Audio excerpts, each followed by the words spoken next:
ସକାଳୁ ସକାଳୁ ଥଣ୍ଡା ଥଣ୍ଡା ପାଗରେ ଖାଇ ଦେଇଥିଲି ଟିକେ ଚୁଡ଼ା ଉପମା। ତାପରେ ବେଳ ଆସିଲା ଚାଲନ୍ତୁ ଲଞ୍ଚ ବନେଇବାକୁ ଯିମା। ତ ଭାତ ବନେଇ ଦେଇଥିଲି, ତା ସହିତ ମୂଳା ଶାଗ କାଟି କୁଟାକି ଭାଜି ଦେଇଥିଲି, କାହିଁକି ନା ଡକ୍ଟର ଆମକୁ ବେଶୀ ତେଲ ମସଲା ଖାଇବାକୁ ମନା କରିଛନ୍ତି ବୋଲି। ତାପରେ ଡାଳିମ୍ବ ଟିକେ ଛଡ଼େଇକି ଫଟାଫଟ ଖାଇ ଦେଇଥିଲି।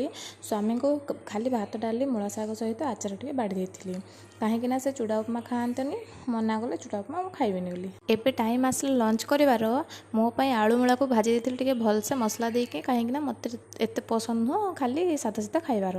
ତାପରେ ବୋଇତାଳୁ ଫୁଲ ବି ଟିକେ ପିଠଉ ଭଜା ବନେଇ ଦେଇଥିଲି, କାହିଁକି ନା ଡେଲି ଡେଲି ବାଡ଼ିରେ ବହୁତ ସାରା ବୋଇତାଳୁ ଫୁଲ ଫୁଟୁଛି ବୋଲି। ଆଉ ଦେଖନ୍ତୁ ସ୍ୱାମୀଙ୍କ ପାଇଁ ମାଣ୍ଡିଆ ଯାଉ ବି ଦେଇ ଦେଇଥିଲି, କାରଣ ସେ ବାହାରେ ବୁଲିବା ଲୋକ, ତାଙ୍କର ପେଟ ଗରମ ହେଇଯାଏ ବୋଲି। ଲୁଣ ଲଙ୍କା ଲେମ୍ବୁ ଏସବୁ ମିଶେଇକି ଲଞ୍ଚ କରିଦେଇଥିଲୁ। ତାପରେ ଧୀରେ ସୁସ୍ଥରେ ଶୋଇବାକୁ ଗଲୁ। 4ଟା ବେଳେ ଟିକେ କୁରକୁରେ ଖାଇ ଦେଇଥିଲି। ସ୍ୱାମୀ ସନ୍ଧ୍ୟାରେ ଆଜି ମୁଁ ଚିକେନ ବନାଉଛି ତୁ ଖା ବୋଲି। ମୋର ଖାଲି ରୁଟି ବନେଇବାର ପାଳି ପଡ଼ିଲା। ଭିଡ଼ିଓ ଭଲ ଲାଗେ ଲାଇକ୍ ସେୟାର କମେଣ୍ଟ ସବସ୍କ୍ରାଇବ ନିଶ୍ଚିନ୍ତ କରିବେ। କଥା ରହିଲା। ଜୟ ଜଗନ୍ନାଥ।